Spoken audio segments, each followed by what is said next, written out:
Hi, today we're going to be changing the strings on a guitar. I'm going to show you how to change them so that there's no stretch out time afterwards or no break in time. The guitar is going to stay in tune and play in tune right out of the gate, so it'll be stage ready as soon as you change them. Stay with us. Okay, we are ready to change the strings on this guitar. The first thing we have to do is remove the strings, but we're not going to take them all off at once. I like to take the strings off one at a time as I change them. Why?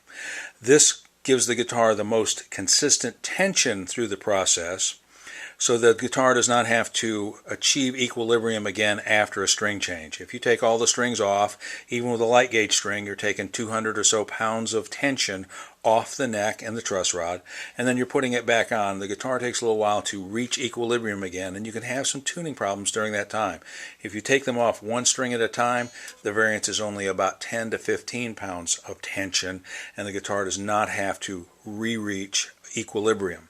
So we're going to take off the E string. Generally what I do is I loosen that one, and then I will cut it.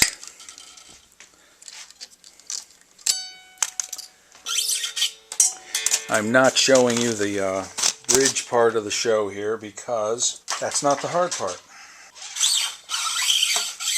We'll pull that through. This guitar has a stop tailpiece. Now what we're going to do is we're going to find the hole of that string. We're going to put the hole where it is straight across, diagonal to the guitar. We can see right now that it is, okay, just like that.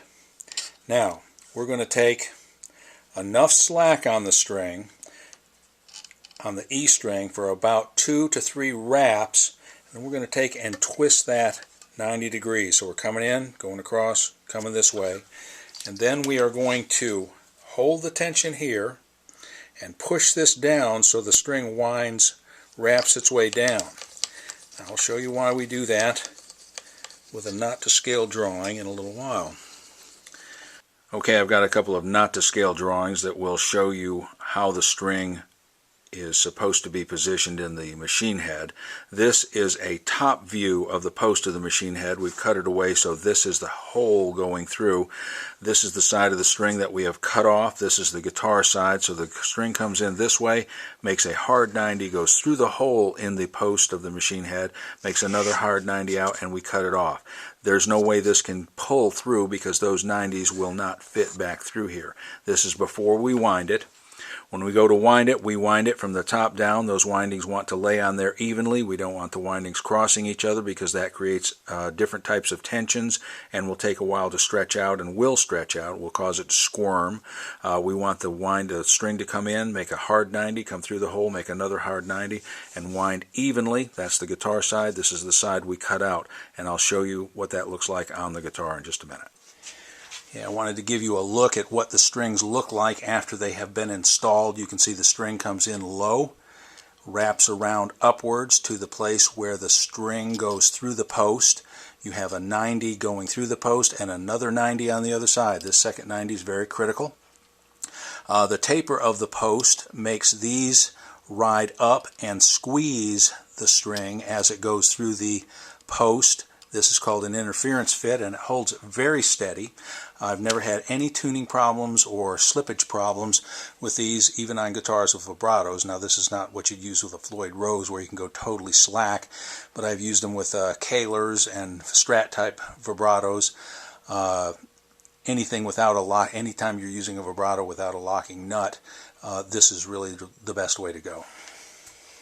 Okay, we've got a little different angle here, so I'm going to change the G string on this guitar. You can kind of watch the full length. I'll try to stay out of your way as much as I can. First thing we're going to do is loosen that string. We have a little bit of slack. That way when we cut it, it does not jar the guitar. I don't like the guitar to suffer that kind of quick tension change. It's like dropping it. So we'll take that string out and give this a little wrap so it doesn't unfold in the garbage. Get our G string, run it through the bridge. If you've got a telly, it comes through the back generally, or a Strat, or through the vibrato, whatever.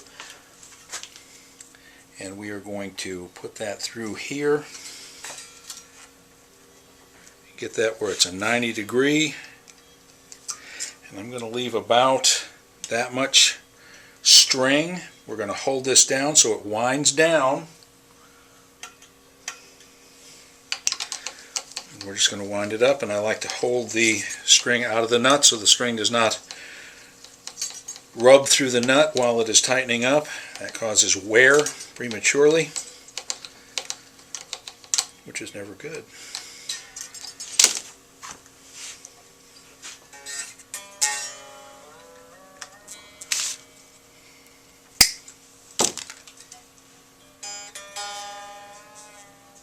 Okay, we are tuned. We're going to stretch that. Stretch it one more time. And I pull hard, but I don't jerk on it. I don't pull super hard. I just get it up there where it stops giving.